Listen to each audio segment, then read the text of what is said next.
Okay, we're at the meerkats. We don't know if we get to feed them. The meerkats are equipped with really long claws, and at the bottom of here there are tubes. And the meerkats with their long claws pull these out from the bottom. Ooh. And then they get a nice tasty treat.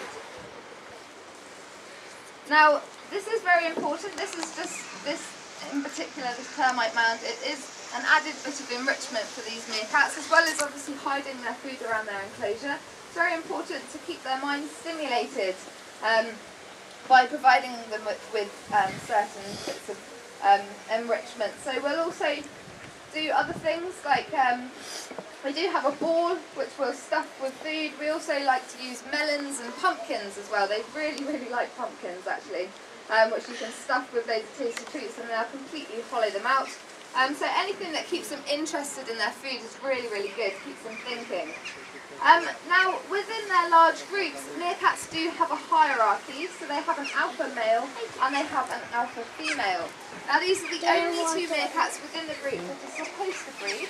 The rest of them are subordinates. Now, these subordinates are given jobs to do. So, can anyone have a guess of what sort of job they think a meerkat would have? Pardon? They give you some money, will they? A tunnel digger? Tunnel digging, yes. They'd be digging tunnels. Yeah. Down. Oh. Yeah, that's a really good one. Yeah, they'd be looking out for How predators. much money did Tyler give you?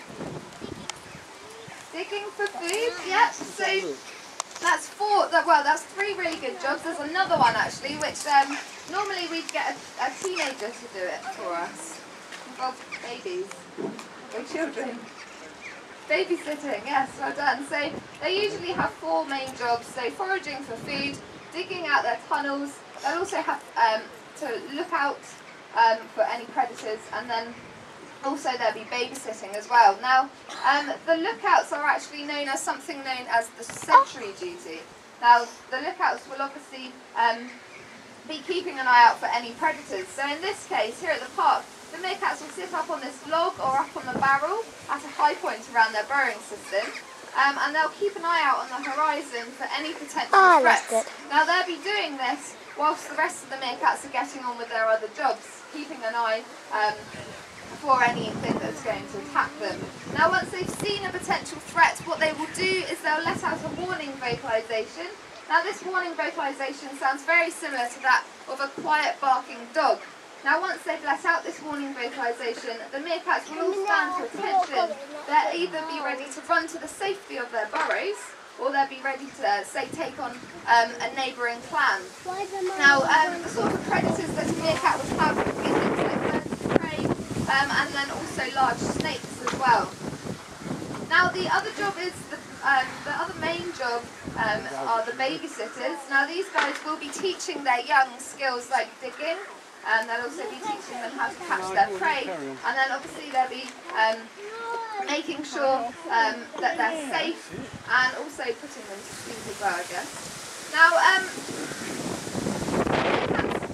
if you look at the meerkats, you will notice that they do actually have a sandy coloured coat. Can anyone tell me why they need to be this colour?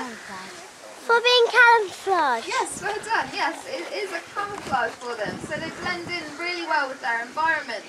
These guys do come from the Kalahari Desert, so they do need to be a sandy colour. Now, depending on where in the desert the meerkat lives will depend on what tone to their coat they have. So, if they live near riverbeds, they have a more tan colour to their coat, and if they live within sand dunes, they have a more sandy colour to their coat.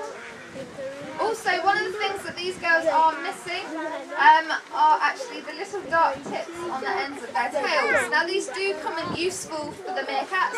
They are used so that the meerkats are able to pick each other out from a distance. Because they are so well camouflaged, they do need a way of being able to see each other. So normally you'll see meerkats running around with their tails up in the air.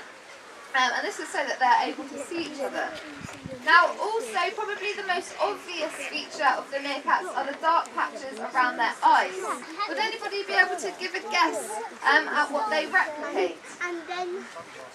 Sunglasses, yes, well done. So the dark patches around their eyes are very important as they do live in a very hot, sunny country. They do need this extra protection for their eyes. And the dark patches help to stop the light from reflecting back into their eyes. Now this is obviously very important because they're constantly on the lookout for any predators. Now this one's actually a great example of looking out for any potential threats while the other one's getting on with whatever she's doing. Right, okay, so I think that's all from me. So what I'm going to be doing now is I'm going to be hiding their food around their enclosure. So if anyone does actually have any good places that they'd like me to hide the food, if you just shout it out and I can put it there for you. Also, if anyone has any questions that they'd like to ask me, I will be happy to answer any of them. Thank you very much for listening, and please do go along to Pets Corner at 2:45 where you guys will be able to meet some of our furry critters like the rabbits, guinea pigs, and also the ferret. Then at 3 o'clock we do actually have the otter talk where you'll be able to watch them feeding, and at 3:30 you'll be able to join in with the penguin feed. Thank you very much for listening, and I hope you enjoy the rest of the day. Thank you. I got a good one. In the tunnel, in that hole by the tunnel next to it. This one. Yeah, they'll never find that. Look. They're coming. Try to hide it quickly. Shh, don't tell her. Where do you want me to hide it? Behind the log. Over here. Look, let's see if they find that one and that one there. Underneath them Are there. you okay, Granny? You can do them then. Hide it in the rock there. Hide it in the rock over there. You want to come here and I'll hold you? You Definitely, want to come here and I'll hold you? Already done that. In the corner here.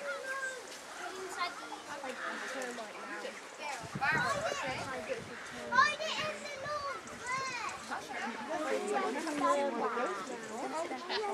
Do that again. Hide it on top of those things. These? Yeah. Or those? Yeah, because it looks like they Hide can't climb it up. in the termite mound. Hide it in the tree house. We're going to hide it in their tree house because that's their bed and it's also their toilet as well. So they Yeah. don't want to eat out of their toilet. Which Uh, rocks did you want me to put it on? Termite mound. Oh, you want me to put it on the termite mound? I'll put some around the termite mound. Let's see if they find them there. what is that termite thing? Is there termites in it?